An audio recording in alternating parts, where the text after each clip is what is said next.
Hello, Ibrahim. Are you there?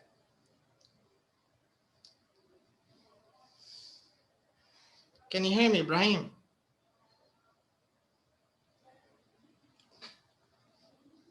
Hello.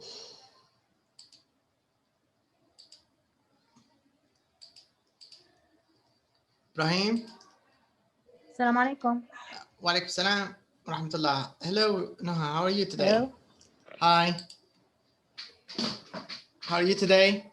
Thank you. Very well. Okay, good. So. Very well. Thank you. Hi, Ibrahim. How are you? الحال. Good, good. Alhamdulillah. Okay. I think. Okay. First of all, sorry, I'm late. Someone sent me a message.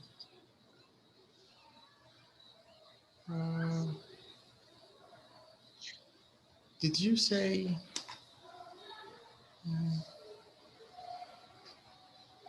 Okay. Someone sent a message.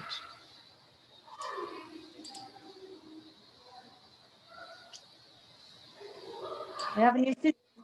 Yes, but not in this class, and I think I gave her the wrong time, and maybe she's waiting. Maybe she's in pre-intermediate, not intermediate. So I just want to tell her it's not now.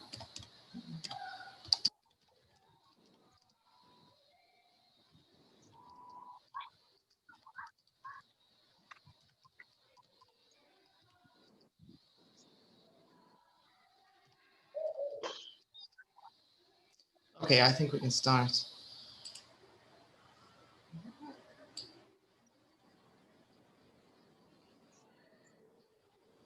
Yes, okay. All right, so let's continue where we left last time. Okay, intermediate.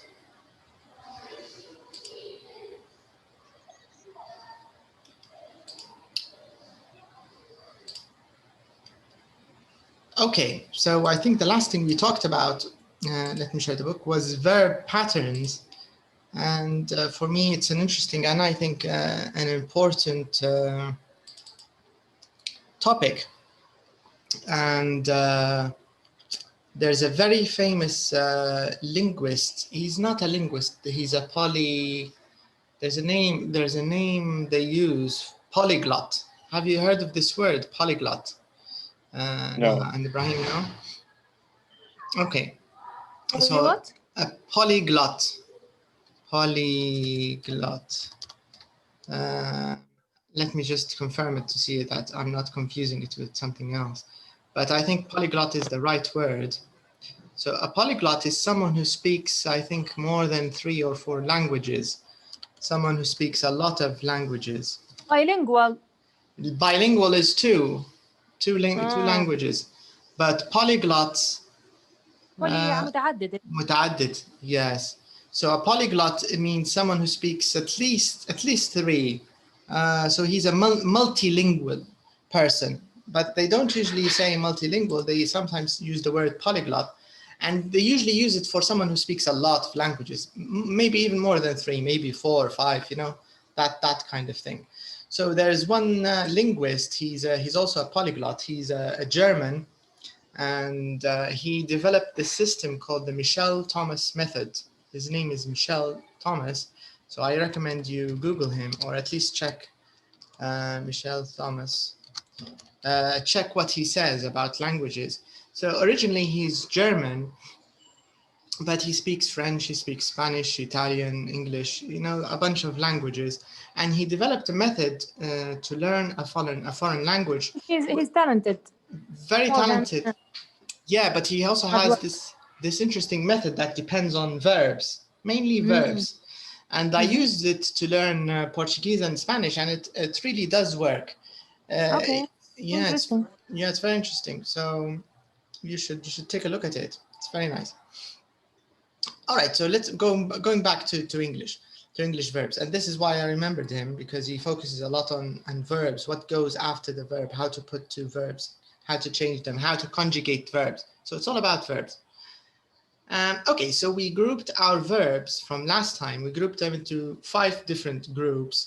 And all the blue verbs, as you can see here in the list, all of these go in more than one way, right? And you can see usually that the ones that go with verb plus ing are usually the same ones which go with infinitive and to, right? So if you say, for example, I like watching TV, most likely you can say also, I like to watch TV. So the verb plus ing and infinitive with to are usually from, let's say they relate to each other. Most of the ones that work here also work there, right?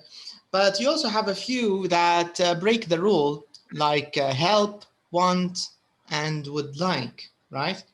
So in these 3, let me just underline them very quickly.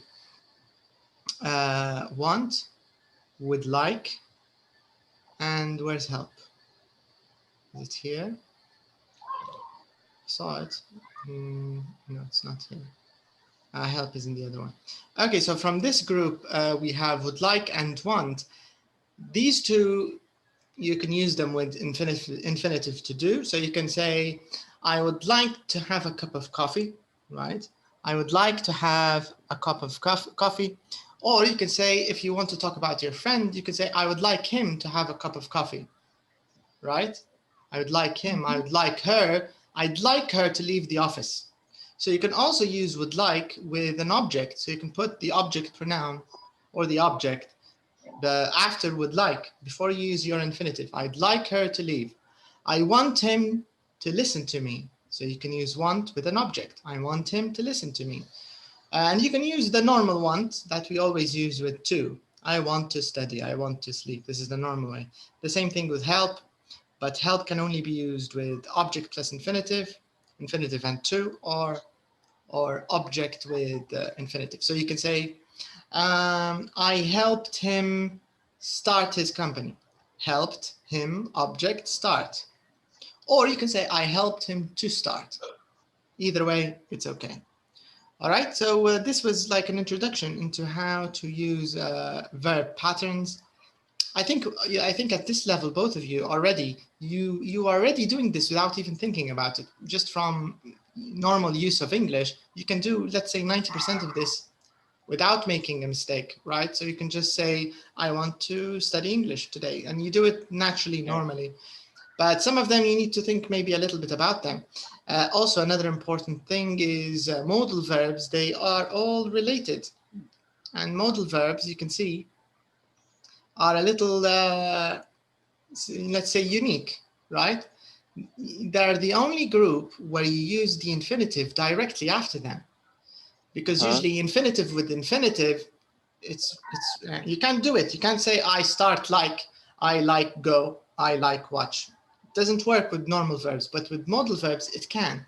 You can say, I can drive.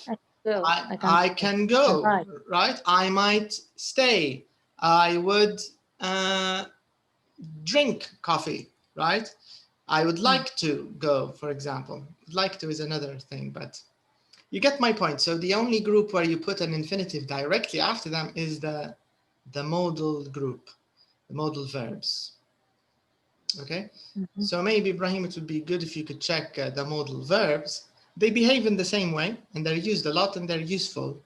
So you can learn how to use them for necessity, for option, for suggestion, for prohibition, permission, you know? Modal verbs. They call them modal verbs. Just Google them tonight, and you'll probably find everything you need to know about them. Modal verbs like this. And this is the family of modal verbs: can, could, might, may, might, shall, should, will, would, must, have to. Have to, it's not a modal verb, but sometimes they put it with them because it's similar to must, the way it works. The meaning, I mean, not the grammar. Even the grammar. Okay, modal verbs. So this was last lesson. We also read the last tip here, the one about British versus American English. The British, they tend to use the verb plus ing more. I love watching TV. The Americans seem to use I love to watch more. Both are correct, no problem whatsoever if you want to use both of them. Okay, so this is a little revision, quick revision of some of the things we talked about in our last lesson. I think we can go back, maybe do a few exercises, and of course this will make it a lot easier. Let me change the view of the page. 2-page, we don't want 2-page, we want just one. All right, so let's scroll down a little bit and go to the last thing we talked about. Okay, so we were doing this lesson, the one about birthdays, and this is the one that had the verb pattern lesson. Okay, so we just finished the table number 4, and we took a look at the summary at the end of the book. We did the same thing here. We didn't really put them, but at least we saw how they work or how to use them. So we can say that we're done with part B and part C because we checked it. Okay, there's an exercise. Let's see if we can do it together, because usually these exercises, they tell you to look at different parts of the book at the same time. But let me take a look. Maybe we can, maybe it's some kind of conversation that we can use. Let's see.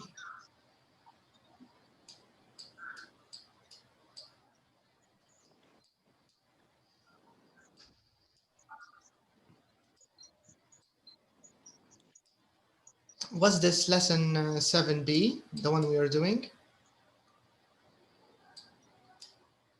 I can't remember, let me check right now. Not sure.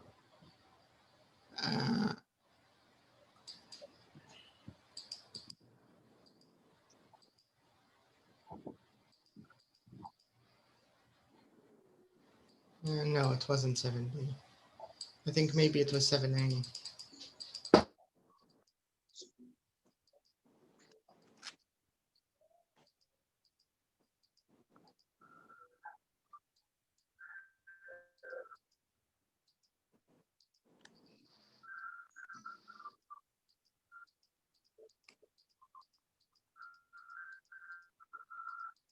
Okay, yes, sorry, it was 6A.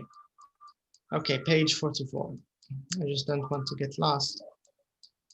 Page 44, and the exercise is page 103, page 44. Okay.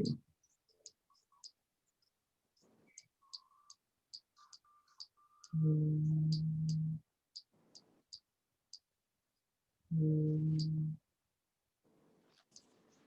45, yes.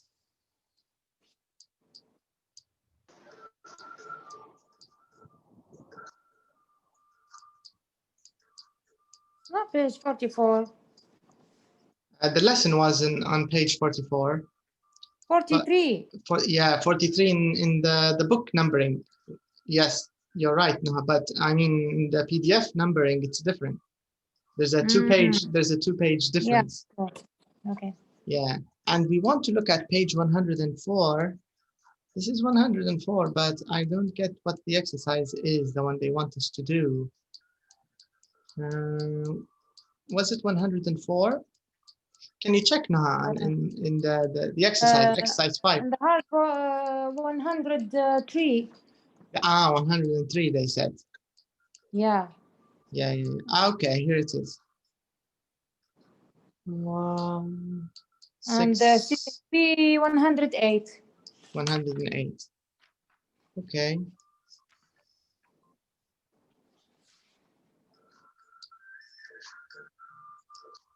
It says work on your own with a problem.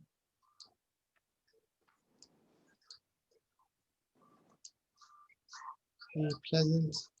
I'm still trying to find the exercise they want us to do. 5C.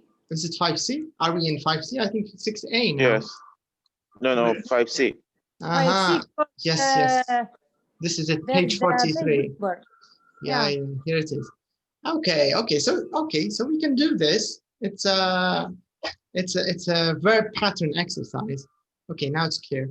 All right, so let's divide them. Maybe this one Noha or Ibrahim can do, and the other one, it's the opposite. The other one can do, but let's see, just to make sure they won't be repeated. Work on your own, put these verbs in brackets, There may be more than one way. All right, so let's leave these two for Noha, and the next ones Ibrahim can do them.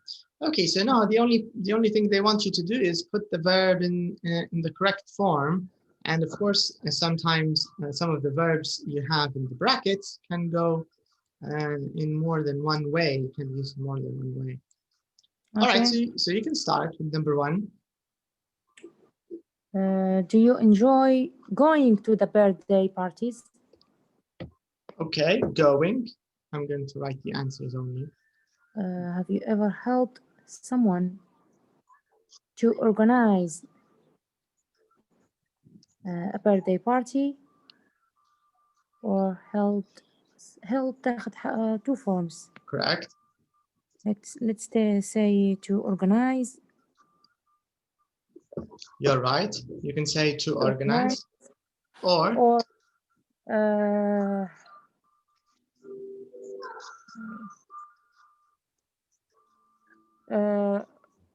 someone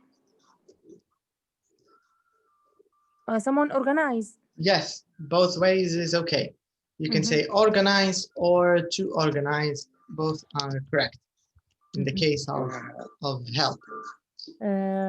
Would you rather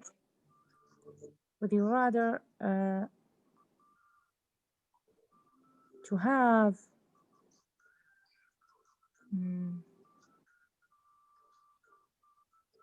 would you rather having, I don't know, rather. Would you rather is like would you like? It's the same. Okay, having. No, can you use having with like? Would you like? Would you like having?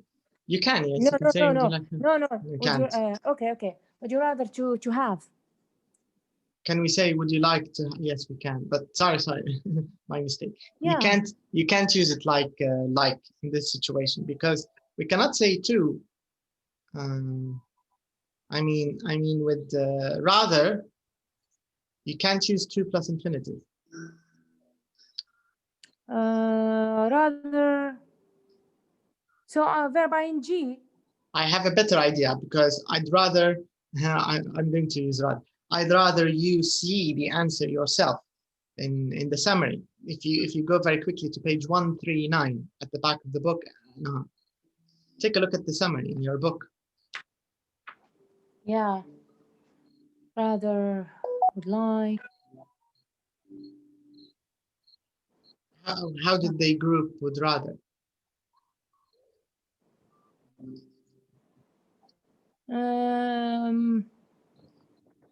There's a group with not with rather. Like. How? Would like infinitive with do. Okay. I mean to do. Would rather. There's no would rather? I'm sure there must to be. We would do rather. That's it. Infinitive do. Yes, but is there two? Plus infinitive.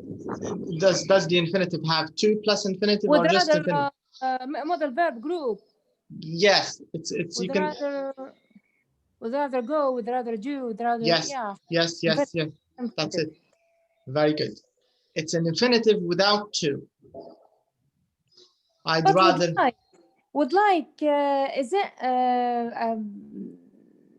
belong to the same group? Supposed to belong to the same group? Not exactly. It's a bit different. I would like because you see, would the real modal verb is actually look, and everything else is like an addition. Do you get the idea? So the would itself بروحها هي المودal verb. Like بعدها ولا rather بعدها you can think of them as additions. Rather is not really a verb. فما غيرت لنا شيء, right? When you say would you rather, I'd rather infinitive, or you can skip rather. You can say I'd rather have a car. I'd have a car. Maybe rather is better to use it. Gives a better meaning. It means like preference. I would prefer to do this instead of another option. But like you said, it's we need an infinitive when you use would you rather. So okay. So here, would you rather have your birthday at different time of the year. That's correct. Have you ever forgotten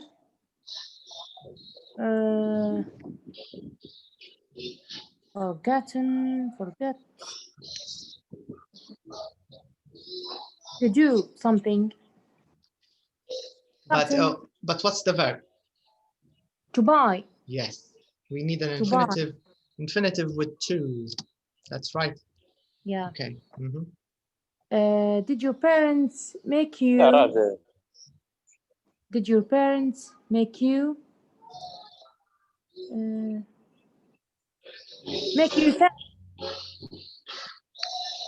Brahim, it's a little noisy where you are. يا ما شو اسمه أنا في الحر والمكان اللي قاعد فيه المكان الوحيد اللي فيه النت ف It's okay. No problem. Okay. But you can hear us clearly, right? yeah. Okay. Did your parents make you thank I agree. I think that's correct. your relatives for your Yeah. birthday presents? What do you What do think you the think class the should class should give Yes, because should is a modal your verb. teacher on her birthday? Right. I don't know if you've noticed now, but it seems that every verb pattern that has an object, you always have to use an infinitive after that, right? Not always. Yeah. Sometimes infinitive with to help you to buy, but most of the time I think it's safer, like a rule of thumb. Do you know what it means? Rule of thumb. A rule of thumb. It's an expression. Let me tell you what it means. So a rule of thumb, they sometimes say in English, rule of thumb. A rule of thumb is like a rough rule. It's not 100% applicable. You can't apply it 100% of the time, of course. But like it's a better than nothing rule. When you're not sure, go with this kind of rule. So it's a rough, and I think they use it because of measurements. So you're trying to measure something. Maybe this is how it started. I'm not sure how it started. I'm just imagining now. But a rule of thumb with verbs that have an object is just use, if you're not sure, if you're stuck, as a rule of thumb, just use infinitive. This way, if you say help you make, correct, make you thank, correct, you'll be correct most of the time. All right, so now these are all correct, I think. Let's go to the other ones, which are on page 108, I think you said, right? Okay, let's go to 108. Yeah. And let's give Ibrahim a chance. So, and remember, Ibrahim, if you're not sure, just tell us to go to the summary, or maybe you can ask Noah because she has the book in front of her, and she can check the summary for you, okay? If there's a group you're not sure of, or even if you want to confirm, that's completely fine. All right? Okay. All right, here you go. This is it, Brian. Can you see it? On the top right side. Which one? Top right. 5C. Right, okay. What would you like to do on your birthday, on your next birthday? Okay. You can answer all of them, and maybe I'll try to write each one as it comes. Okay, what about the next one? Okay. Do you know anyone who hates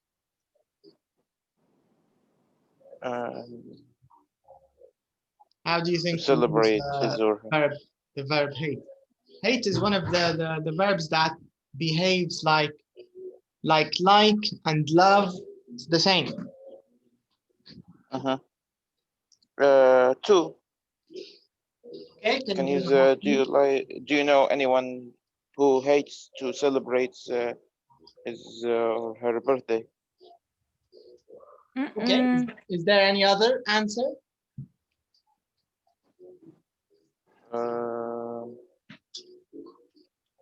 Celebrating.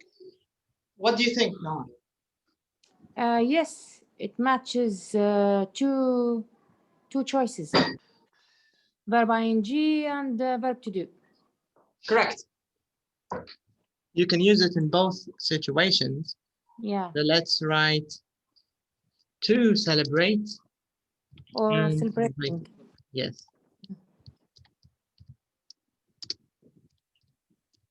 All right, what about the next one, Ibrahim?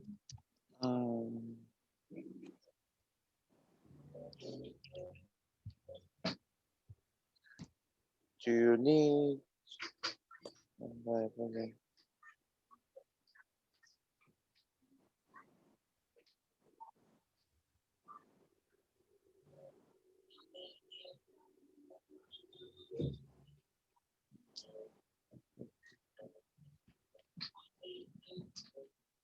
Would You have to you, think- do you you have to need think to of buy the- a birthday? You have to think which group the verb belongs to, or how does it feel? I mean, you need to think of a natural way of using it.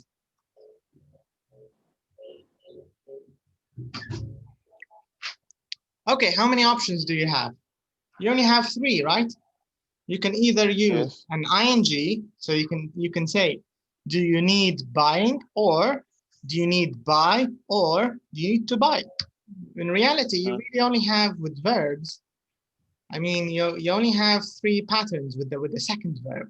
It's not like the first verb, which changes, because the first verb changes. It's sometimes in the past simple, sometimes in the, in the past participle. But the second verb, it only has three possible, options. You can either say verb plus ing, to plus infinitive, or just infinitive. You don't have any other options.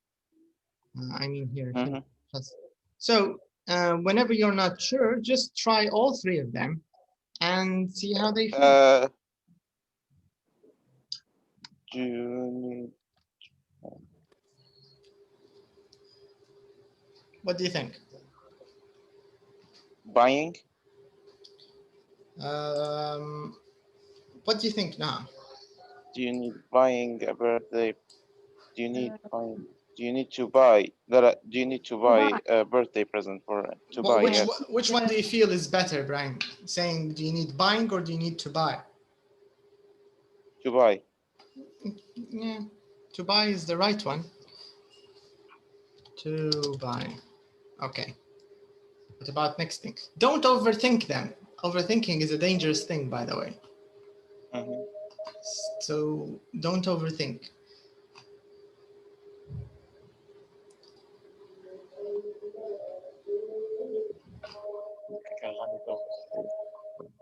What about D, Ibrahim? When you were a child, did your parents let you stay?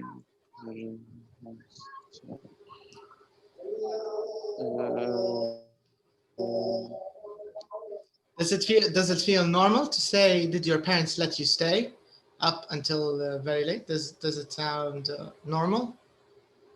Yes. It's normal, right? Yeah.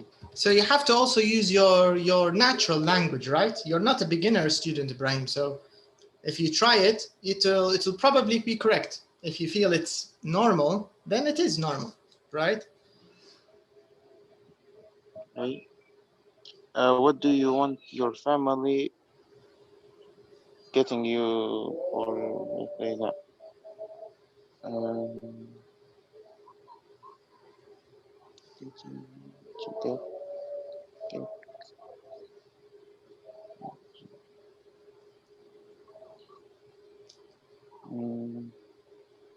Remember, 3 options, Ibrahim. Getting you, to get you, get you. That's all you have. What you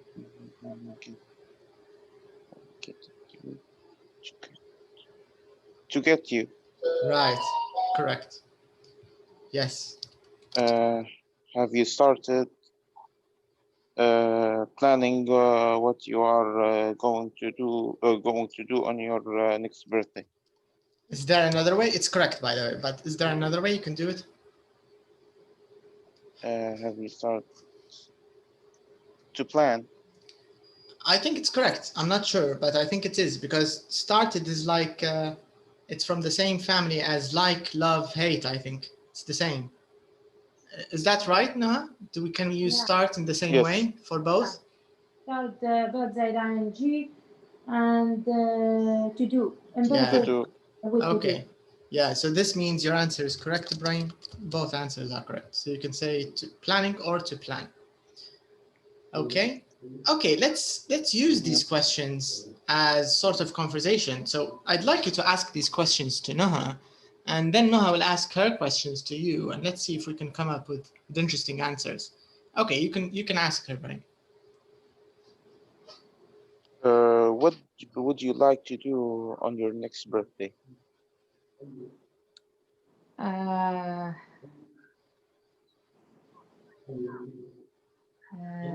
Enjoy the presents that probably I could have. Okay, good answer. I'd like to enjoy the presents I'll get, for example. Okay.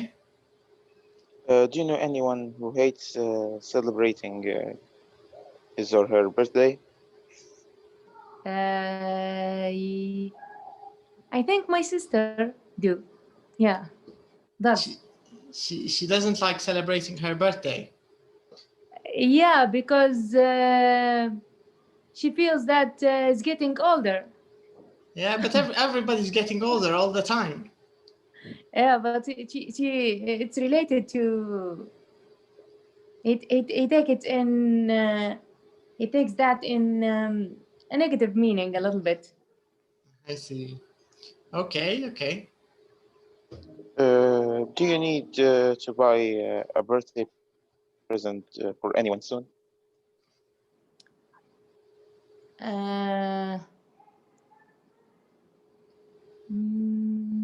don't think so. I can't remember anyone whose Birthdays in September or birthday. October. I don't think so. Mm-hmm.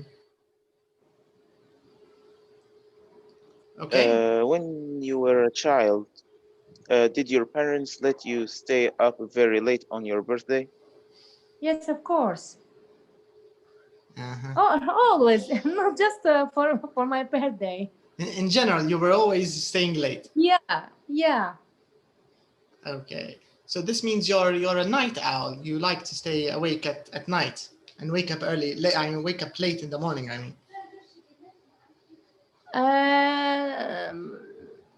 Not that much, but I think my parents were easygoing a little bit, so they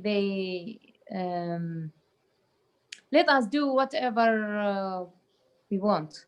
So we don't have rules about sleeping. When to go to sleep. Yeah, when to go to sleep. Yeah. Mm-hmm.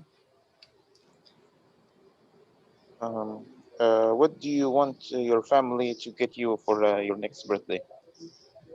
I didn't think about that. So maybe just a cake, maybe enough. Mm-hmm. Have you started planning what you are going to do on your next birthday? Not yet. Okay. Okay, so I think the theme of the questions is birthdays, because it's related to the lesson. It's about birthdays. Yeah. Okay, so let me go back to Noha's questions so she can ask you. Let's see them. Page 103. Here they are. Okay. Okay, Noha, go ahead. You can ask Ibrahim these questions. Do you enjoy going to birthday parties? Yes. Okay, you can say, yes, I do, if you want to be yes, a little... I do. Okay. Have you ever helped someone to organize a birthday party? Yes, birthday parties. عرس كلها.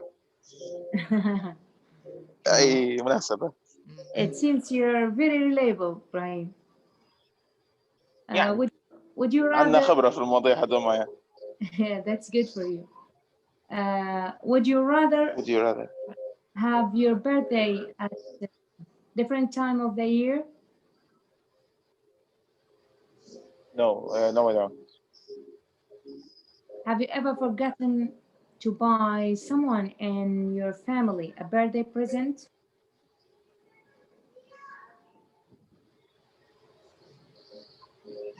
Maybe, I'm not sure.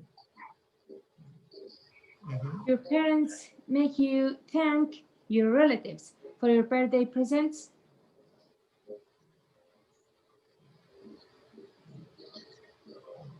No, they don't. I thank them on my own. I don't know. I don't need someone to tell me I need to thank them for the birthday. Okay. What do you think the class should give your teacher on her birthday? Yeah, this is an important question, of course. Can you repeat it? What do you think the class should give your teacher on her birthday? Nothing. No, that's not correct. That's a wrong answer. La, nothing. La, nothing. Okay.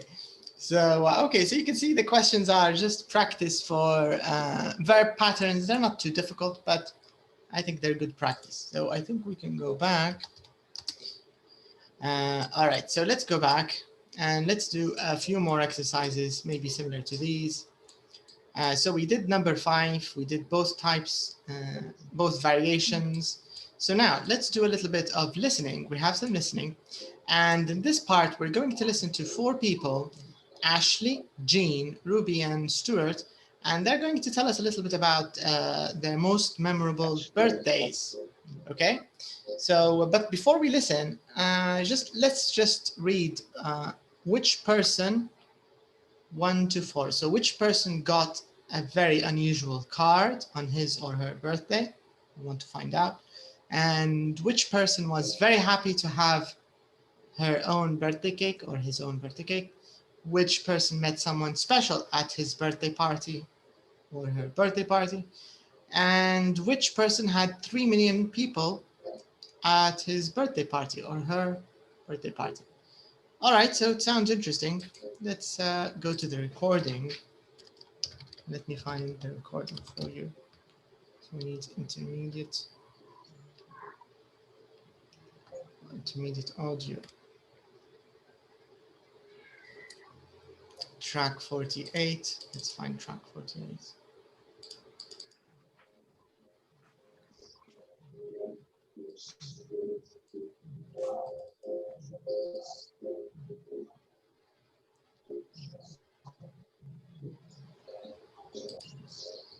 Okay, so maybe Ibrahim, I think you might need to mute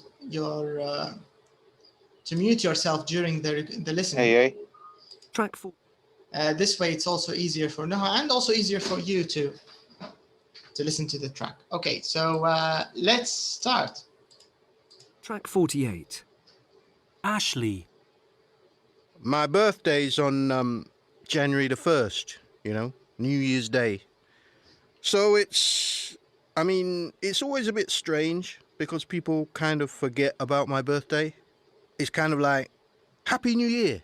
Oh, and by the way, happy birthday, Ashley. The best, my most memorable birthday was in 2000, the beginning of the new millennium. We all, me and some friends, went to London to watch the fireworks by the river. Apparently, there were like 3 million people there that evening. The atmosphere was absolutely brilliant, and it sort of felt as if 3 million people had all come to my birthday party. Jean. Well, my most memorable birthday was last year because I was 100 years old. You see, my husband died 13 years ago, but life goes on, doesn't it? And it was I had a really lovely day. My 2 daughters organised a party for me, and I didn't have to do a thing. All my family were there, you see, including my 4 grandchildren and my 7 great-grandchildren. They didn't put 100 candles on the cake, though. It wasn't big enough for that. And I got lots of lovely birthday cards, including one from the Queen with a special birthday message inside, which was wonderful. Ruby. I'm a twin, you see, and so every birthday is my sister Daisy's birthday too. I didn't enjoy birthdays very much when I was a kid because, you know, I always had to share them with my sister, and we only had one cake between the two of us. After we grew up, Daisy moved to Ireland, so we stopped having birthday parties together, and I really missed her. I mean, it just wasn't the same. Anyway, last year it was our 30th, so Daisy and I had an old-fashioned birthday party at our parents' house, you know, with balloons and party games and ice cream and stuff. And it was the best birthday party I've ever had. And we both had our own birthday cakes with our names on, which was fantastic. Stuart. Well, I don't I hate getting older, so I just sort of pretend that it's a normal day. People send me, I still get a lot of birthday cards, which is kind of annoying. But the best, my most memorable birthday must be my 40th, when my brother organised a surprise party for me. I mean, it was nice of him, I suppose, but I wasn't very happy about it at the time. He'd invited some of his friends along, including a woman called Patricia, who I thought was, you know, absolutely gorgeous. Anyway, to cut a long story short, Patricia and I spent the whole evening talking, and we started going out together soon afterwards. So birthdays can be good sometimes, I suppose. Okay, so let's answer the first part here, which is who said what. So let's just match 1, 2, 3, 4 with the 4 people we have here. So let's start with number 1. Who got a very unusual card on his or her birthday? Who? Jean. Yeah, and who was it from? Who was the unusual card from? From the Queen. Yes, from the Queen. It's the first time I've heard of this, that the Queen writes letters, but maybe maybe there's some kind of policy that for people who are older than 100 years or who make it to 100, maybe they get a card from the Queen. Maybe this is a tradition I don't know about. But or maybe people who celebrate their 100th or 100 and up, their birthday, maybe they become a little bit famous. Maybe that's why, yes, maybe that's why she got a card. Maybe this was the reason, yeah, possibly. Okay, Ibrahim, you can remove the mute now to answer. I think you enjoyed the mute, you like it. كان ندوي ممكن سات الموضوع الميوت. Okay, all right, so number 2, who was very happy to have his or her Ruby. own birthday? Yeah, that's correct. She was always complaining of sharing the cake with her twin. All right. Yeah. Okay. Yeah. And who met someone special at their birthday party? Stewart. Yeah, that's correct. Stuart, he met Patricia, and it seems that they got along well. All right. And the last one, of course, who had 3 million people at his birthday? Ashley. Yeah. All right. In your opinion, who do you think had the most memorable? Because each one of them talked about one specific birthday that was very memorable. But for you, which do you think is the most memorable from these 4 birthdays, these 4 stories? What do you think? Jean's story. Jean's story. Because yeah, because it's unusual for anyone to have a present or a card or a gift from The Queen. special people. Yeah, Queen. something official. Yeah, Unusual thing. Yeah. I agree. It is a bit unusual, and Yeah, not to forgot. yeah, not to mention the age itself, right? Because 100 is a special number. If someone lives to 100, yeah, I think if I live to 100, I'll become a criminal. I'll start killing people randomly and doing whatever I want. If I get to that I have age, done everything. all rules drop. All rules don't work anymore for me. Okay, but she looks like a nice person even at that age. yeah, and doesn't have Alzheimer.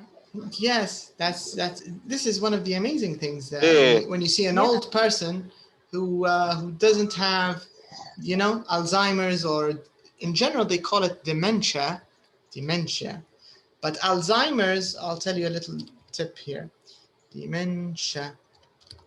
Okay, so the general term is dementia. Dementia is losing your mind, losing your memory. This is called dementia. But Alzheimer's is the most common type of dementia. You get the idea? Mm-hmm. So most common type. So there's a lot of types. Yeah, there are about four types of dementia, you mean? Yeah, there are types. Most common is Alzheimer's. There's another one called Lewy body dementia. It's a type of dementia. Another one is called I forgot the other one, but there are a number of them. But Alzheimer's is maybe 90% of all cases, or 80%. It's the most common one. It's the most common cause of dementia. Yeah. Okay. So yeah, she doesn't have dementia, Alzheimer's. She seems to be, and the opposite. There's another word called lucid. Lucid is the opposite of someone who has dementia. Someone who's clear-minded, lucid. He speaks. He doesn't have any mental problems. It's like the opposite of someone who's demented, or someone who's. It's like sober, except you're not an alcoholic. Do you get the idea? It's like someone who is clear-minded, lucid, clear-minded. Okay. So I agree with you. I think Jean had the most interesting birthday. What about you, Brian? Do you have any other opinions? If you had to choose the most memorable birthday from this list, who's your number one?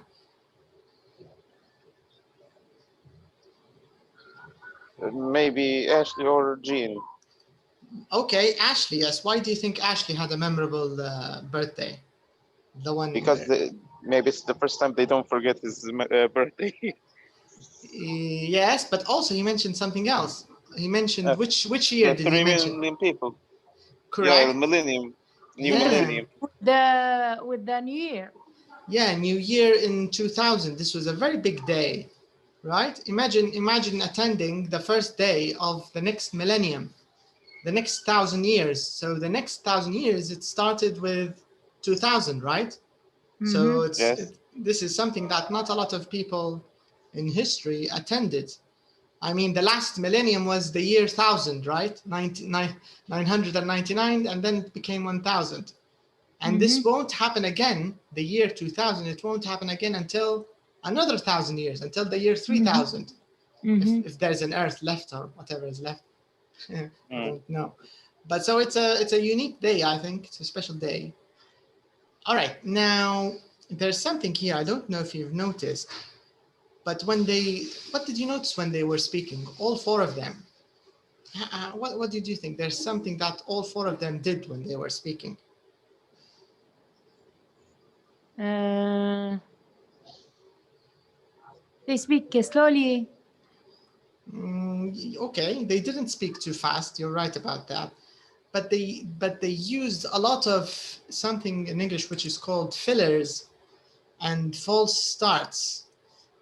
When he said they were like 3,000, they were like 3 million people. He didn't say there were 3 million people. He said there were like 3 million people.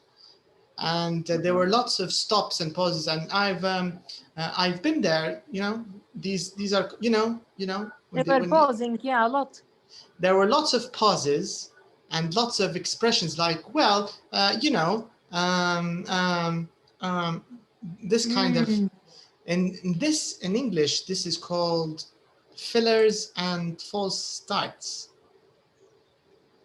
And this is not a bad thing. This is normal in spoken English when people are trying to maybe talk about something which is maybe a little complicated or a little long. So sometimes they lose their ideas and they're looking for them. So they use fillers to fill in the space. So they say, you know, so these are common things. And this is what they're trying to show us here, that this in spoken English, in everyday, normal, informal English, this is normal. If you read the tip here, it says, in spoken English, we often use fillers like, well, you know, yeah, and there are false starts. So false start is when you start and maybe you change your sentence, you don't complete it. I went there when I was, you know, so these are also called false starts. So maybe you start it one way, but then you change it in the middle. And why do we do these things? The main purpose is just to give us time to think, right? Especially if we haven't prepared ourselves to talk about something, we might do this. Maybe that's one of the reasons why in formal exams like IELTS, especially when they want you to talk about something for some time, they always give you a little preparation time, because they want you to organize your ideas a little bit, so you don't need to use too many fillers or false starts. They do give you preparation time? In section 2, yes, they do. And in speaking, because the first time I know that. Yeah, in speaking, there are 3 parts. The second part of speaking is it's a monologue. They want you to just keep talking about something. Just like these 4 people, what they did, or for people, these are called monologues because each person spoke continuously for maybe a minute or something without any questions, on his own or on her own. So in IELTS task 2, in IELTS speaking exercise 2 or part 2, this is what happens. They give you a little topic. They tell you, we want you to talk about this topic. Take a minute, prepare a few ideas. So in this minute, you can just write headlines. Birthday party, 1999, present, car, Malta. And then you can start talking about this. In 1999, I went with my friends to Malta, and it was my 18th birthday. And you start talking about, and this allows you to organize your ideas, and you don't have to be stuck a lot. You don't have to say, you know,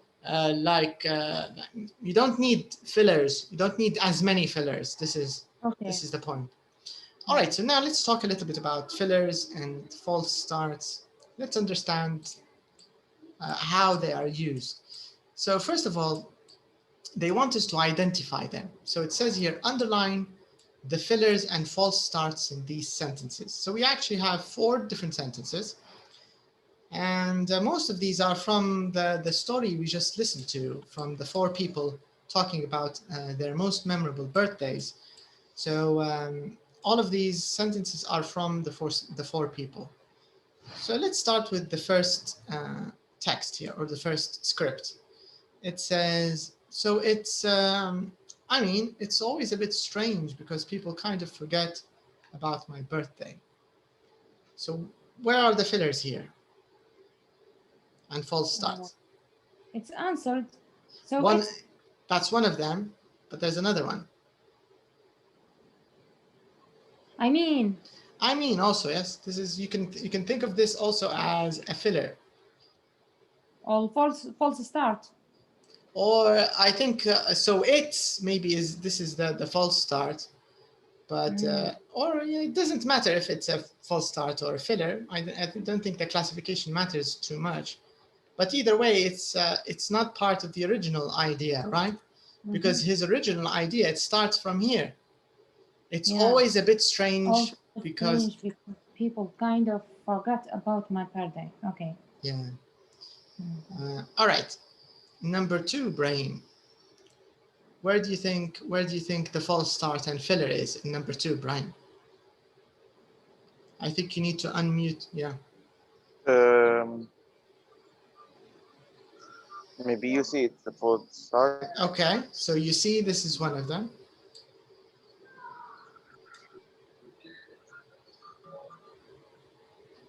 I have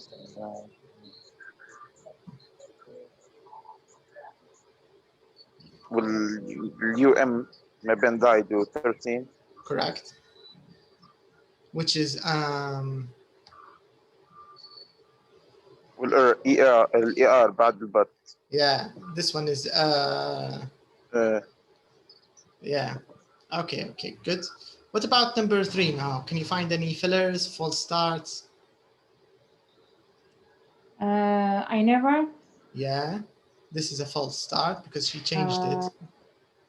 UM. Yeah. I didn't enjoy birthdays very much when I was a kid because maybe it's filler. Yeah, it's a filler. You don't need to use it. Yeah, I always had to share it with my sister. There's another one.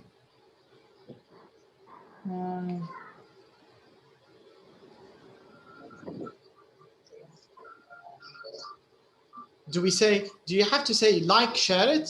Is this grammatically correct? Yeah, I always had to share it. Correct. So this means is also a sort of filler, right? It doesn't make any sense. Yeah, it doesn't, but it's used a lot in English, so when someone is trying to explain something and they're looking for or they're thinking, they're still forming their ideas, they sometimes use, I went there and it was very interesting. So is used a lot in spoken English. You might hear it, especially with teenagers and young people. They use it a lot. It was awesome. So yeah, it's used and they don't use it like the normal right. زي احنا بنقولوا زي شو اسمه زي بالطريقه هذه يستعملوا فيها زي لما احنا نقولوا بالليبي زي ده واحد يدور في افكاره. So they use it in this same way. All right, number 4. What do you think, Brian? Where are the fillers? Where are the false starts? For start وحتى كم and I don't like and the ER, I think. Correct, yeah, because the real sentence starts from I hate getting older. I hate getting older. Yeah, correct. I think that's it, maybe. Yeah, I agree. I think that's it. And here, what they want us to do, I think they want us to check the script. So let's go to the script. It says, notice all the fillers and false starts, then listen to Ruby Stewart and underline all the fillers and false starts. Okay, so let's listen to their chat again. But this time, let's make the focus on trying to see all the fillers and all the false starts from the script. So track 48.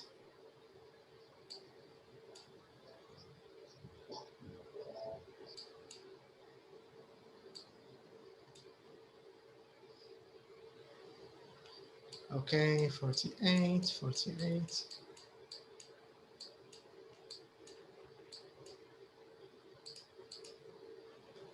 This is 5.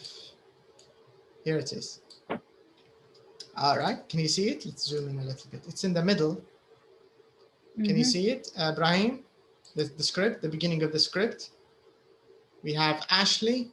He's the first speaker. All right. Okay, so Brahim is with us. So let's listen one more time. Track 48. Ashley. My birthday's on January the 1st, New Year's Day. So it's always a bit strange because people kind of forget about my birthday. It's kind of like, Happy New Year. Oh, and by the way, happy birthday, Ashley. The best, my most memorable birthday was in 2000, you know, the beginning of the new millennium.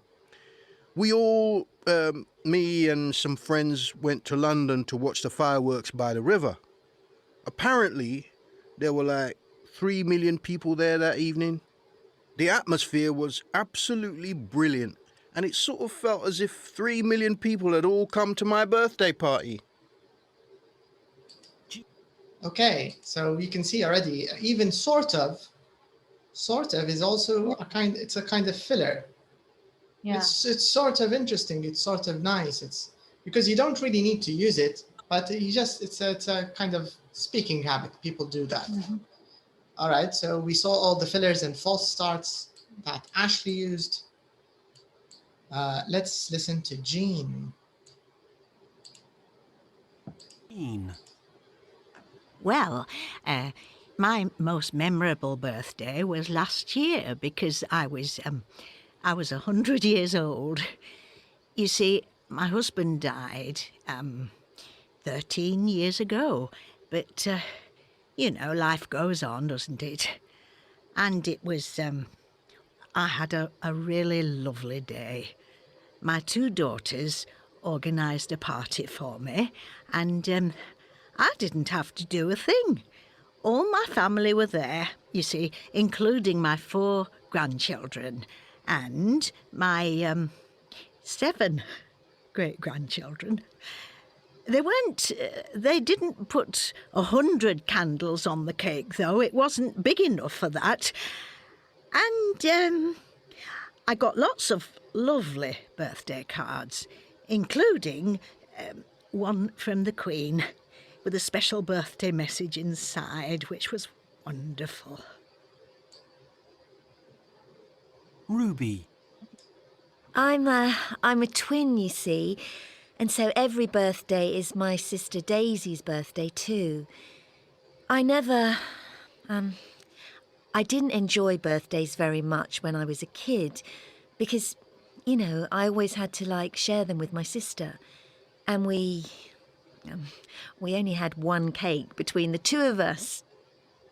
After we grew up, Daisy moved to Ireland, so we stopped having birthday parties together, and I really missed her. I mean, it just wasn't the same. Anyway, last year it was our 30th, so Daisy and I had an old-fashioned birthday party at our parents' house, you know, with balloons and party games and ice cream and stuff.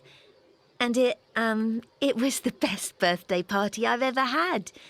And we both had our own birthday cakes with our names on, which was fantastic. Stuart. Well, I don't I hate getting older, so I just sort of pretend that it's a normal day.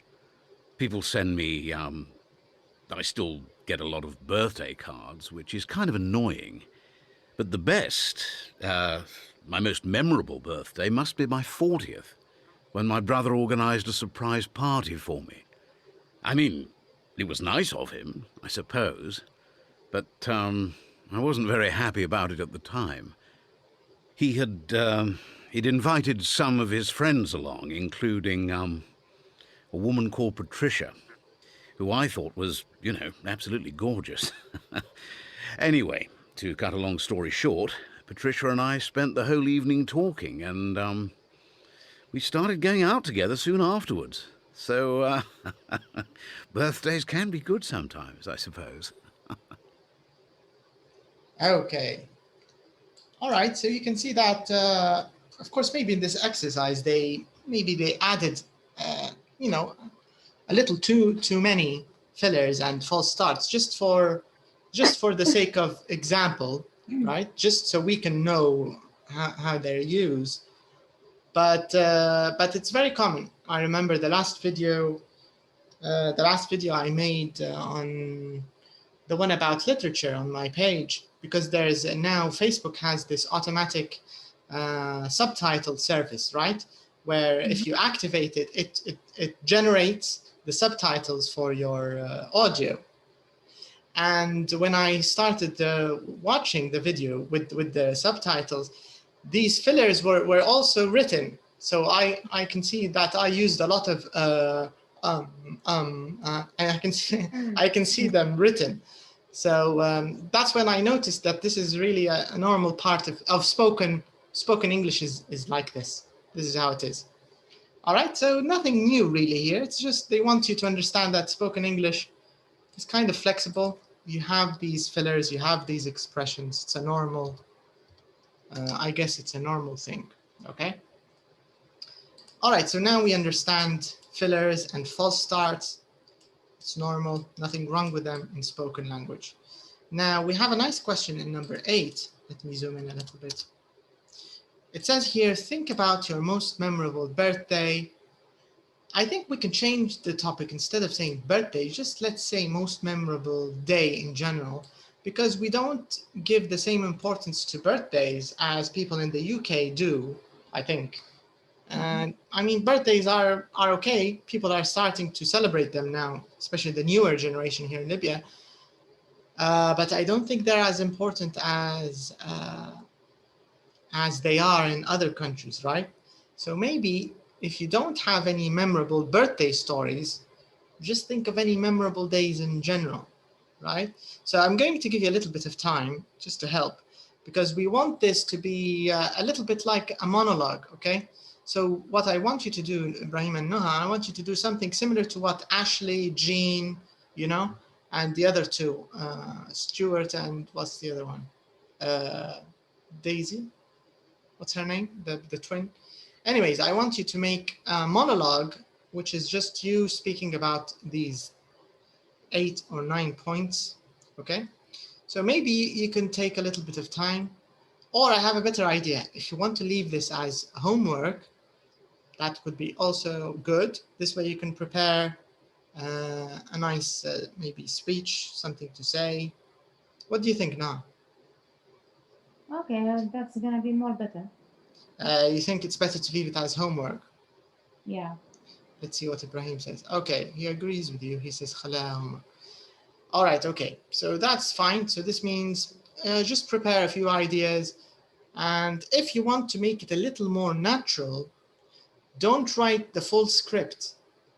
Do you understand? Do you get the idea? Mm-hmm. So for the first question, where you were that day? Where you were that day. So if you want to say where you were that day, just write Libya. Don't give too many details. Who you spent your birthday with, just say cousin.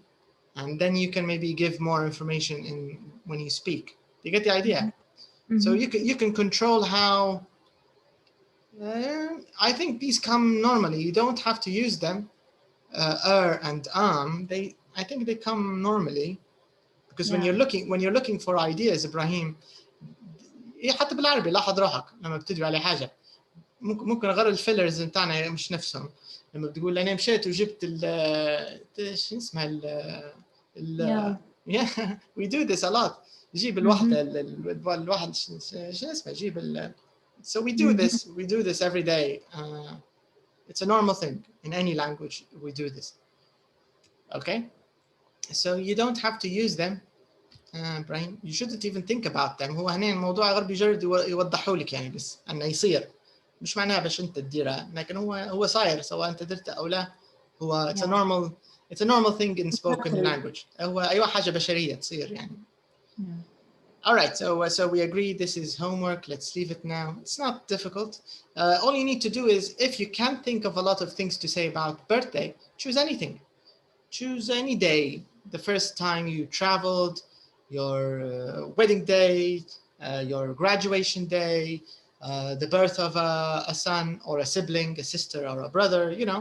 Think of any big day in your life, a friend's wedding, anything. And you can cover these points. Okay, now let's move on. Things I need. All right, so here in this lesson, explaining what you need. materials. Okay, so of course in every unit we have this kind of lesson, which is it's an everyday language specific lesson. So in this lesson, the focus is things you need. What do we mean by things you need?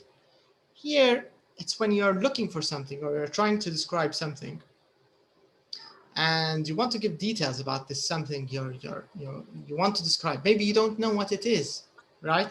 Because this is a common thing. I think even in Arabic, sometimes you don't know what something is called. So you just try to explain what it is exactly that you want or that you're asking about.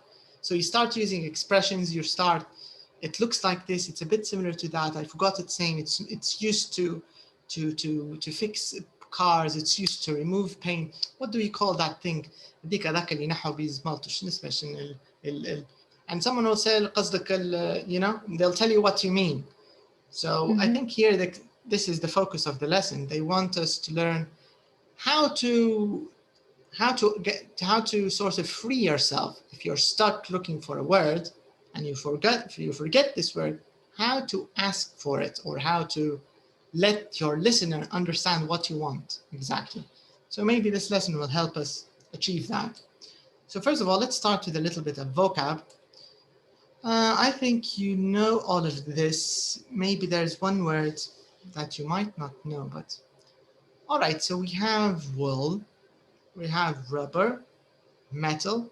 Of course, all of these are materials, okay? We have metal, cardboard, we have plastic, leather, paper, cotton, wood, tin, glass, and steel. All right, what's the difference between tin and metal and steel? What do you think, Ibrahim? Steel, cast iron. Okay, all right. So steel is made from iron. Just iron? Iron and carbon. Yeah, there's also carbon. Yeah, it's mix of elements, of metallic elements. Okay, so it's like an alloy of some different metals. Carbon, iron, maybe a little bit of... Sabika, yes. Yeah, nickel, and also maybe a little bit of vanadium, I think. I forgot but yeah, I agree with you. It's a mix, What about tin? What's tin? Tin.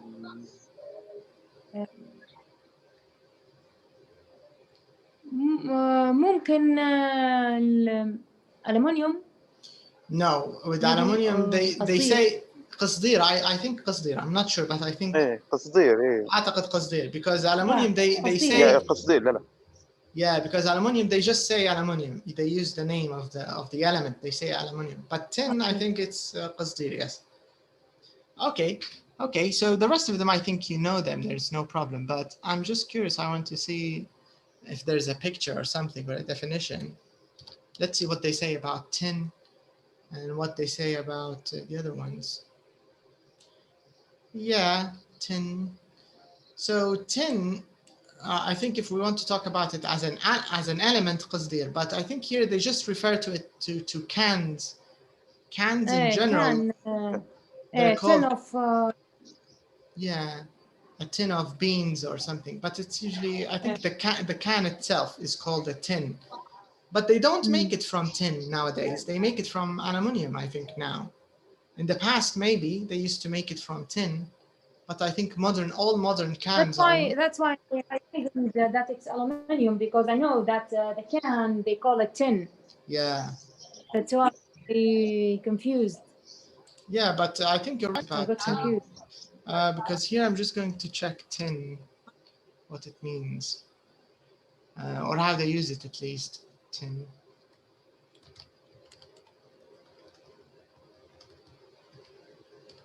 Because even the tuna can, they call it tin. Yeah, Stana. Yeah, because there are two things. There's tin for element, and there's tin here. It seems that even the cans, they make them from tin. Let me share the screen with you, because I just found it on Wikipedia. Let me share it with you. So it says here that tin is a chemical element, the silvery metal, blah, blah. And it's an alloy. Oh, no, it's not an alloy. It's an element. But you can make an alloy from it, like bronze. Bronze is a mix of tin and copper. And it looks, because there's a photo of a can, so I think they use them directly to make cans. Maybe they use it to plate cans from the inside. Let's see how they use it. Production, industry, prices. Here it is. Tin plating. Tin plating. Cans. Here it is. Speakers of British English sometimes call tins, while speakers of American English call them cans or tin cans. One derivation of such is the use slang term tinny or tinny. It means a can of beer in Australia. Okay, so يدلوا فيها الأستراليين يقولوا لها tinny. Okay, so it means they actually do use it to make cans. And here you can see the plated metal. So this means steel, tin plated steel. Yes, that's the idea. Yeah. So they plate it with tin from the inside, and maybe this helps preserve food. Maybe this is the idea. Yeah. Okay, so for us, for a non-scientific or a non-technical use, a tin is a can. Okay. So for a normal general English use that's not related to science or technical use, a tin is British for can, okay? Tin, can, it's the same thing. All right, so let's go back. So we agreed that tin is a can, steel is clear, like stainless steel used in spoons, and so this is stainless steel. Metal, any metal. Copper is a metal, aluminum is a metal, iron is a metal. It's clear. All right, so work and write something that is made of each material. Okay, so we can do this easily, orally. We don't have to write it. So let's think of a few things made from these materials. So can you think of something made of wool? No. Coat, jumper. Coat, maybe coat, jumper. What about rubber? Rubber band. A rubber band to wrap money, yeah, or a rubber, to clean or to clear out or to erase pencils. If you write something with a pencil, you can use a rubber to sort of erase everything. As an eraser. Yeah, in an eraser. Also, rubber used in in the wheels, in the tires of cars. It's also rubber, but with other elements, of course. Metal, anything from metal? Think of anything from metal. Gates. Maybe a gate. Cars. Yeah. What about cardboard? Box. Boxes. Like boxes where you bring, a box of vegetables, fruit, bananas. They are made from cardboard. Cardboard, yes. Plastic is almost everything now is made of plastic. Yeah. Yeah, chairs, everything. Chairs, yeah. The inside of cars is made of plastic. Leather? Yeah. Belts. Belts. Car chairs. Seats. Some car seats are made of leather. The covering of the car seat Jackets. is jackets. Shoes, you forgot shoes. Yeah, shoes. Yeah. Pants. Pants. Furniture. Pants, I think maybe only rock musicians wear leather pants, maybe. Not very common, I think. But yes, some people wear leather pants. Okay. What about bags? We can also make bags, wallets, purses from leather. Paper? Books, notebooks. Yeah, books, notebooks. Notebooks. Cards, maybe. Newspaper. Newspapers. Cotton? Clothes, usually. Clothes. Yeah. Pillows. Yeah. Pillows, Clothes. blankets. Yeah. Yeah. All right. Wood. Chair. Furniture in general, I think. Doors. Yeah. Tables. And cars. In cars sometimes. Doors, not windows. very- Yeah. yeah. We saw that tin. Luxury cars. Tin is used in cans. Cans. Yeah. Tin cans. Glass. Windows. Windows. Smartphones. Kitchen stuff. Cups. Kitchenware. Yeah. Okay. A steel. Cars again. In cars and engines, steel is used. Yeah. Also in buildings, in the Yeah. in reinforced cement has steel inside, right? Yes. We also use stainless steel in kitchenware, pots and pans and Yeah. knives and spoons and But forks. since steel something else. But it is a type of steel. It's a type of steel. Well, it's one of the. There are different steels, of course. The steel used in spoons is not the same steel used in a building, of course. In cutlery. Yeah, in cutlery, yeah, it's different. Okay, so now we can move to the listening part. So it says here, Katerina is from Holland, but now she lives in the UK. So we already have a predictable situation. So Katerina is a foreigner, and I think she's going to forget a lot of, or maybe she doesn't even know what she wants. She can only describe it. So we are in a situation, I think, similar to Katerina. Okay, so let's see how she describes what she wants. It says, watch or listen to two conversations in a department store. All right. So tick the things in photos A to H that she wants to buy. So where are the photos A to H? Okay, here they are. This is A. I don't know what this is. What is this? No, maybe you know. In photo A. Do you know what this is in A? Yeah, something. Needles, maybe.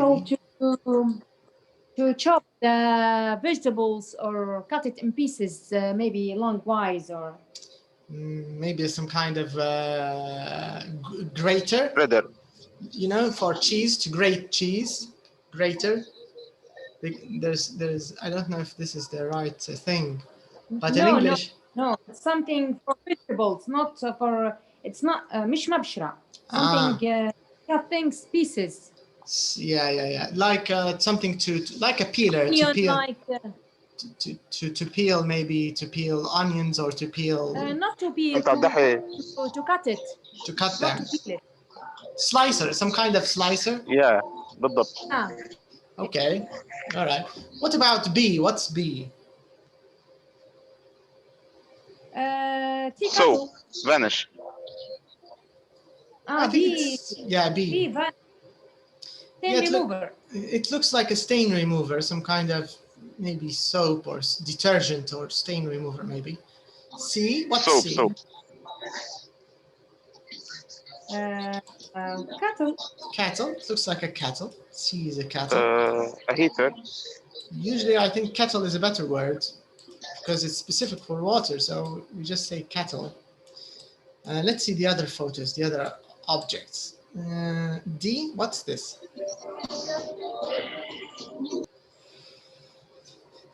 Eric. Spray. Yeah. Yeah, but what do we call it? Do you know what it's called? Spray can. Not exactly. It has a specific name, but no problem. Conditioner or حاجة. Not exactly. What's E? What's this? Blender. I think it's a blender. Yeah. F. Nails. Some kind of nails. What's G? What's this? Paper cutter. ولا paper shredder. I think shredder is a better word than cutter, because you know cutter is the flat thing that's used in offices to cut paper, right? They use it in schools and offices, paper cutter. What's number 10? What do you think this is? No. headphones ممكن. Headphones? ear yeah, maybe headsetting. Headset? Okay, all right. So let's find out which things Katharina talks about or asks about, because these are she wants Katharina. Yeah, so she's going to choose one of 4 things from this list, from A, B, C. Where is it? D, E, F, G, H. So she's going to pick 4 things. Maybe she won't name them because maybe she doesn't know what they're called, but she's going to, or at least she wants to buy 4 of these items. All right. So now we are going to listen, but before we listen, I think we need to check these words. So we have earmuffs, you have stain remover, a blender, and needles. Okay. All right, so let's do part A first, okay? Let's just listen to the conversation and see what happens. So we want CD2 track 1.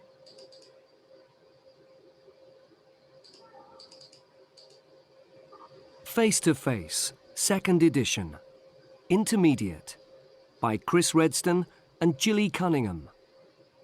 This recording is copyright Cambridge University Press, 2013. CD2, Track 1.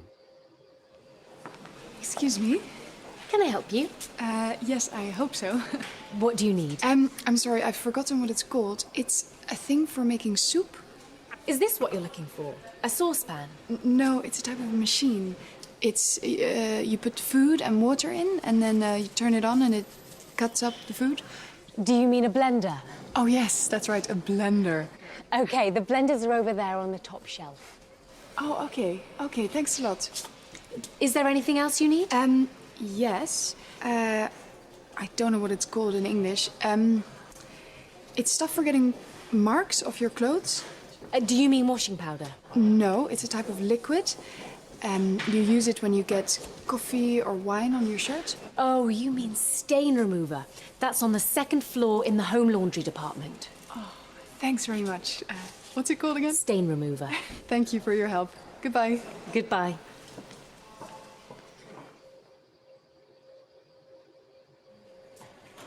Hello again. Did you find what you were looking for? Oh, yes, thanks.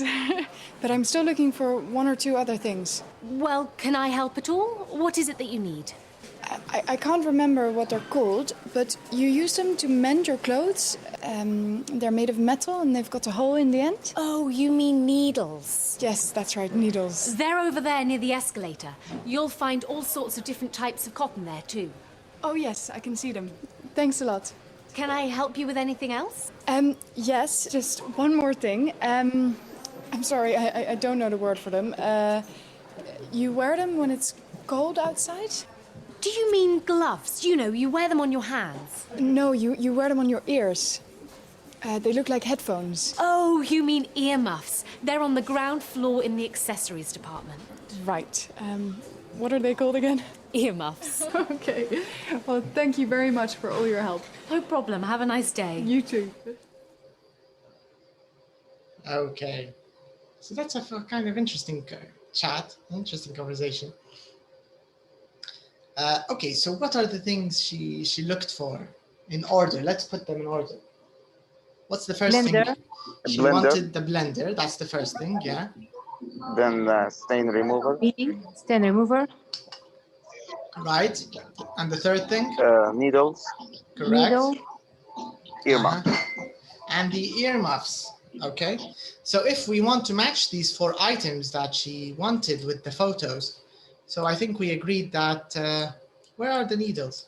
So I think the first one. A, needles, A. Yeah, A, that's. it was needles. Yeah, a group of needles, yeah, together, put together. Yeah. Needles. Okay, so the needles are A. Then she said she wanted, where's the stain? I think we found the stain remover. B. B. B is the stain remover, correct. The blender, we also found it. Where's the blender? E. E. E is the blender. And she also asked about the earmuffs. Where are the earmuffs? Yeah. H. Yeah, H, yeah. So H are the earmuffs. And she mentioned that they look like headphones, right? But they're not for listening to music. They're used to keep... To protect the ears from cold. Yeah, weather. exactly. Yeah. All right, so it says here, watch again, check your answers, match the things to the places. Okay. Can you remember where she found each item? Yes. Okay. On the ground floor, what did she find? H. What? Earmuffs. The earmuffs were on the ground floor. All right. Yeah. I'm going to write your answers and then we can hear again to confirm, listen again to confirm. All right, so you say the earmuffs are on the first floor. What about the second floor? What did she find on the second floor? Stain remover. B, stain remover. All right, and near the escalator? Needles.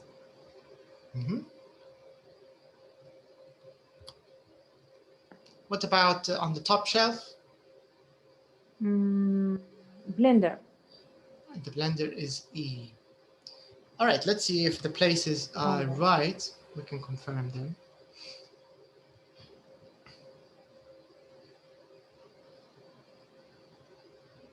Face2face, second edition. Intermediate. By Chris Redston and Gilly Cunningham. Face2face. This recording is intermediate. Track 1. Excuse me? Can I help you? Yes, I hope so. What do you need? I'm sorry, I've forgotten what it's called. It's a thing for making soup? Is this what you're looking for? A saucepan? No, it's a type of machine. It's, you put food and water in, and then you turn it on and it cuts up the food. Do you mean a blender? Oh yes, that's right, a blender. Okay, the blenders are over there on the top shelf. Oh, okay. Okay, thanks a lot. Is there anything else you need?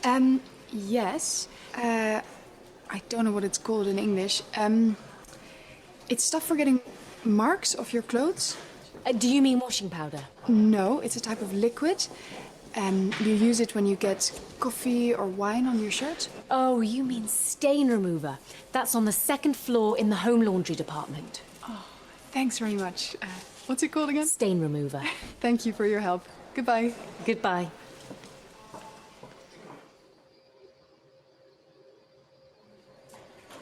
Hello again. Did you find what you were looking for? Oh, yes, thanks.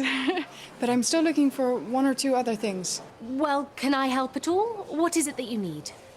I can't remember what they're called, but you use them to mend your clothes. They're made of metal and they've got a hole in the end. Oh, you mean needles? Yes, that's right, needles. They're over there near the escalator. You'll find all sorts of different types of cotton there too. Oh, yes, I can see them. Thanks a lot. Can I help you with anything else? Yes, just one more thing. I'm sorry, I don't know the word for them. You wear them when it's cold outside? Do you mean gloves? You know, you wear them on your hands. No, you wear them on your ears. They look like headphones. Oh, you mean earmuffs. They're on the ground floor in the accessories department. Right. What are they called again? Earmuffs. Okay. Well, thank you very much for all your help. No problem. Have a nice day. You too. Okay, so this means Naha's answers are correct. So this means they are correct. Hello? Hi. Hi, I was just... No, it's okay. I was just saying to Ibrahim that the answers are all correct, the ones about the location. So we got that part right. Part C is correct. Now, let's talk a little bit about some of the words and some of the expressions that Katarina used. What do you think of Katarina's language? What do you think of her level of English? Not bad. It's good. I think it's very good, actually. It's quite good. Yeah, very good. Yeah, and even when she didn't know what she wanted, I mean, she didn't know the word, she was easily able to, you know, to explain what she wanted, which is usually an indicator of good English or a good language, to explain what you want, even if you don't know the right word. Okay, so now we have a little matching sort of exercise. We have this box and we have these 4 headings. Can you read the 4 headings for us, please, Noah? Describing what something looks like, describing what something is used for, checking something is the right thing, saying you don't know the name of something. Okay, so these are the 4 headings, or the 4 sort of categories we are going to use to explain something you need. So you can use any of these 4 categories. And in here below, A, B, C, D, are the 4 categories. So we're going to use a heading, a suitable heading for each one. So, for example, if someone says, I'm sorry, I've forgotten what it's called. I don't know what it's called in English. I can't remember what they're called. I'm sorry, I don't know the word for them. What is this person trying to convey? What's the meaning they're trying to give us? That he or she doesn't know the name of something. Exactly. So when you don't know the name of something, so you can use this. So this means saying you don't know the name of something. You can use this, saying you don't know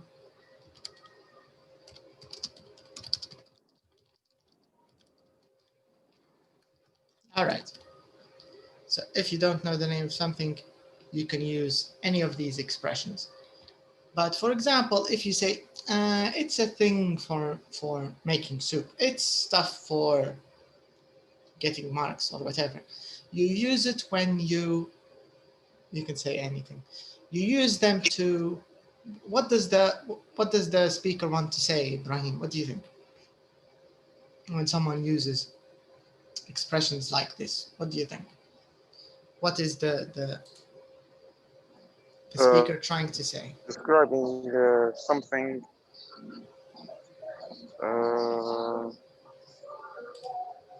something is used for. Right, I agree. I think that's right. When you use expressions like this, you are trying to describe what something is used for. So describing what something is used for. Correct. Okay, what about the next one, Noha? When you say it's a type of any material, they're made of, you've got describing what something looks like. Yes, so you're describing appearance, right? So you're describing what something looks like. All right, that's correct. And of course, the last group left is to check, right? To check if to check something is right. Yeah, to check if it's the right thing. And usually this is the listener, this is not the person who's asking or the person who's looking for something they don't know. Usually this is from the person who is helping or the person who is answering, maybe a shop assistant, a friend, a native, whatever. So checking something is the right thing.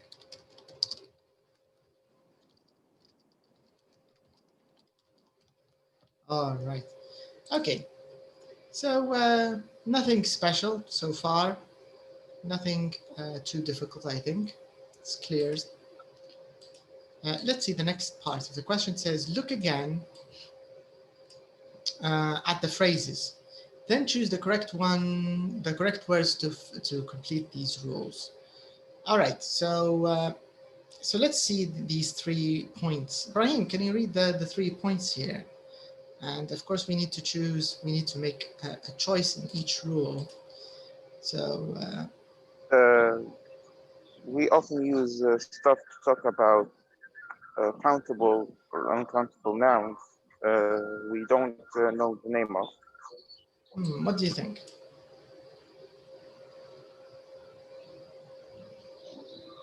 do we use stuff with countable or uncountable nouns? And to help you, take a look at the example where the foreign girl, Katerina, where she used stuff. How did she use it?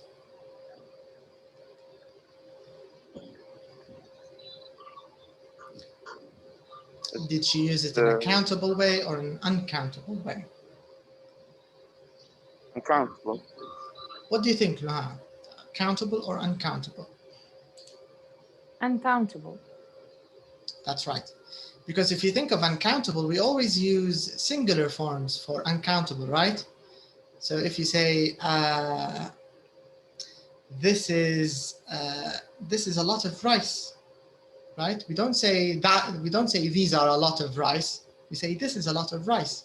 So we usually refer to uncountable things. We refer to them in a singular way, using singular, pronouns or singular determiners. So, okay, so rule 1, I agree. I think you're right, Ibrahim. What about rule 2 and 3, Ibrahim? What do you think is the right choice here?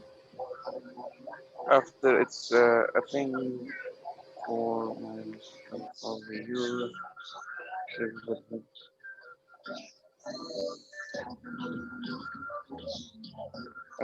So you have two options. We use the infinitive ولا الverb ing. or, yes, verb plus ing. So you have to look at the examples. خلينا نشوفوا it's a thing for شنو استعملت بعدها وخلينا نشوفوا في stuff شنو استعملت بعدها البنية شنو that. What did she use?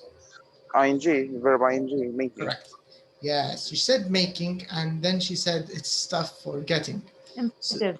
So, infinitive? Did she use infinitive?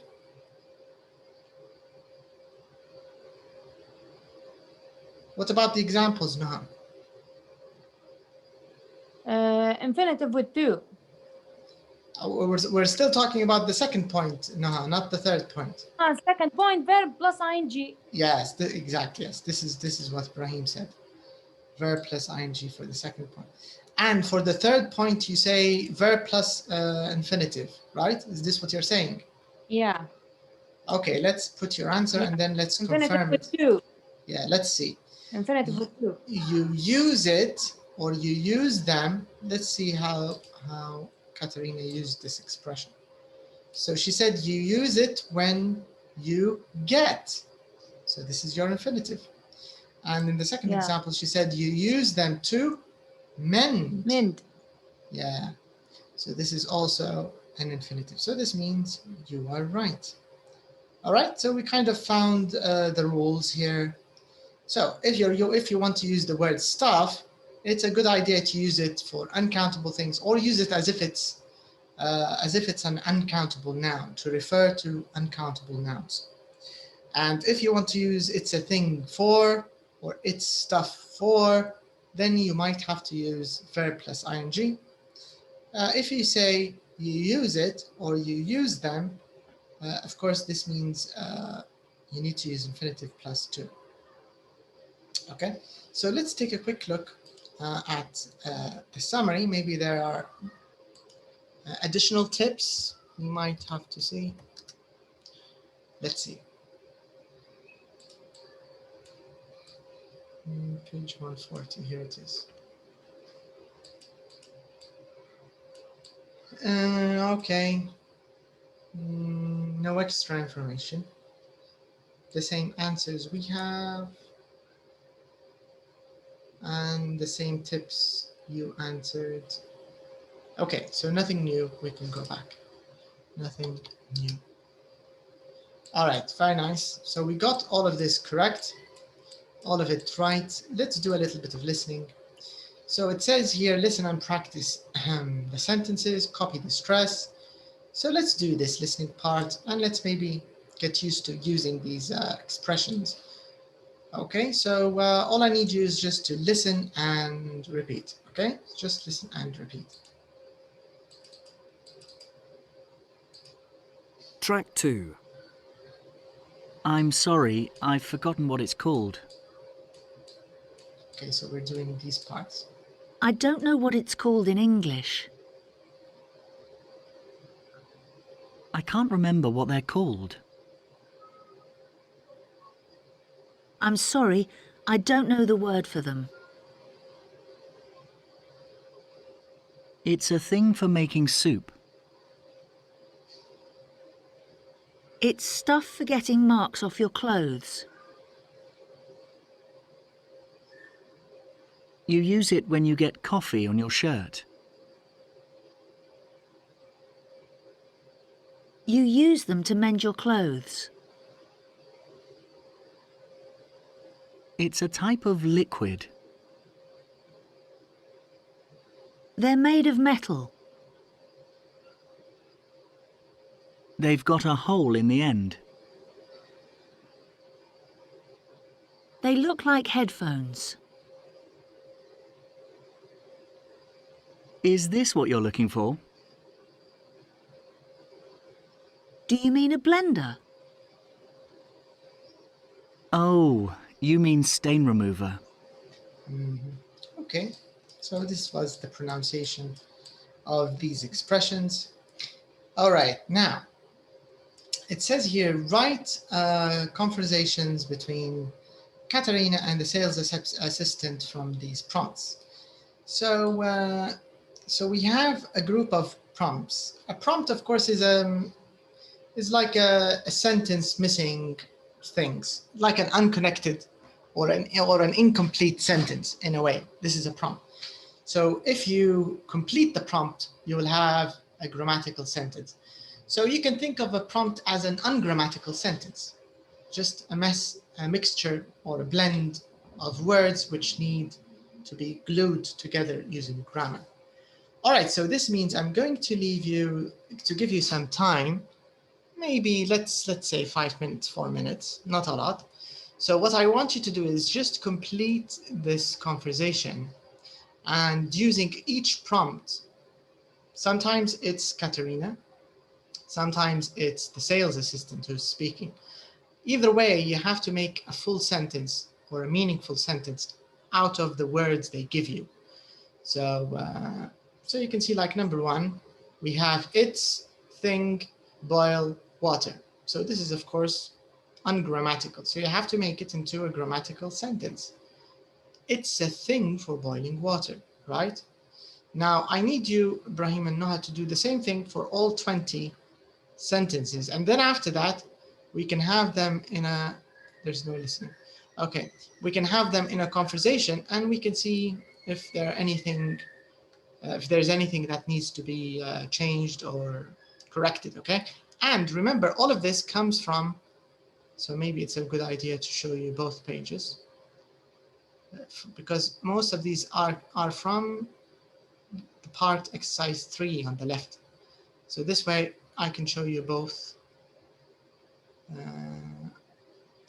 I think maybe the only part missing is, okay, good for us. We can see all of it, very nice.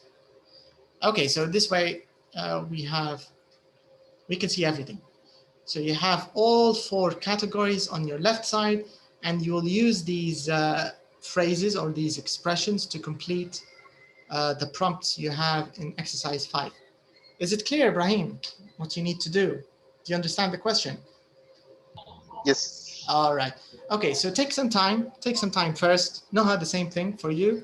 Take a few minutes. When you finish marking them, when you finish putting them together, just let me know and we can do them as a conversation, okay?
Hello? Can you hear me? Mm-hmm.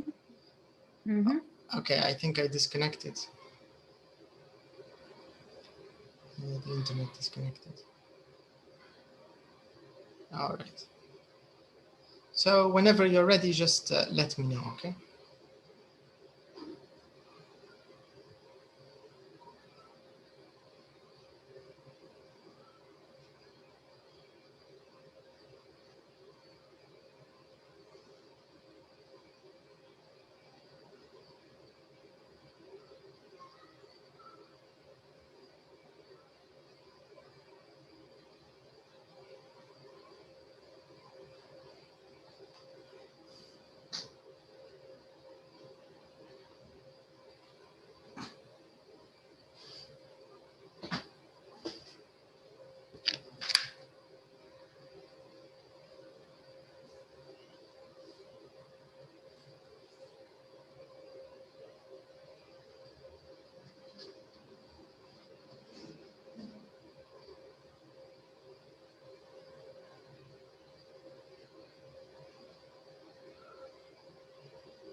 Okay, I finished.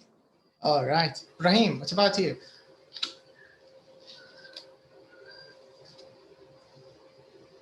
Finished or not yet, Brahim?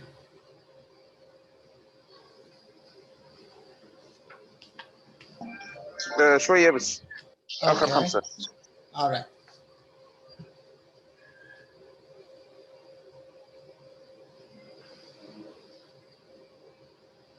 Can finish. Okay, so Katharina. So Brahim, you can be Katharina. I think the name is good. It's closer to your name than Noha, maybe. Noha can be the shop assistant. Okay. So Brahim, you will start. You are K. You are Katharina. And Noha will be the shop assistant. It's thing for boiling water. I'm sorry, I have forgot what's called. Okay. I have forgot or I have forgotten.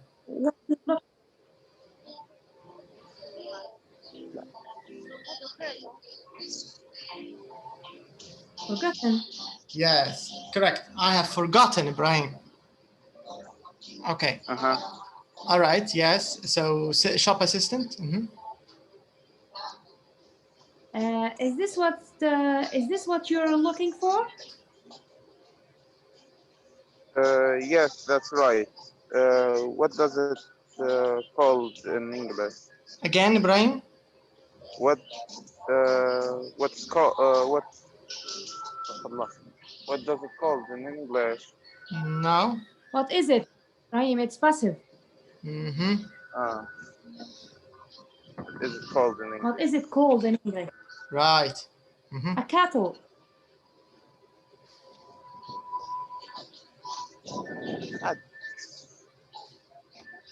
Okay. Next conversation. It's stuff.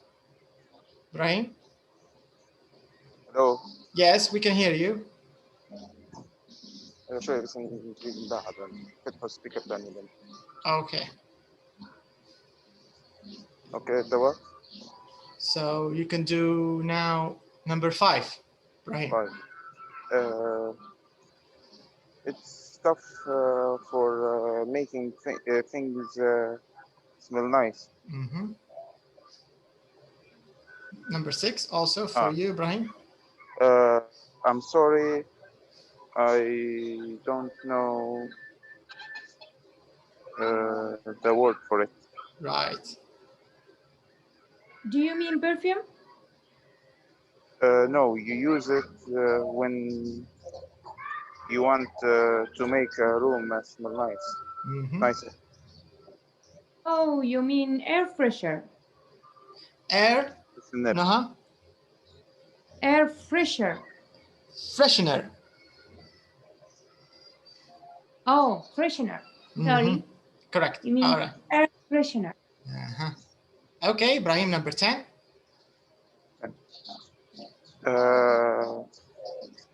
I don't know what they call it again. astaghfirullah. What they calling it in English? They are They are called. Here, you can find it here, Brian. I don't know. I'll show it to you. Go. Can you see the left side of the book? Yeah. All right. So here it is.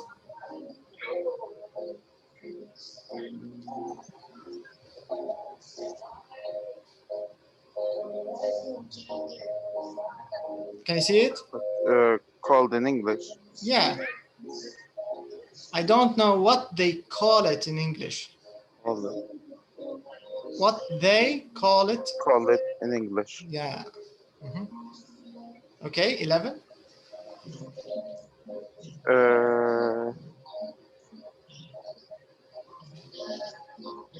They make it from metal, and they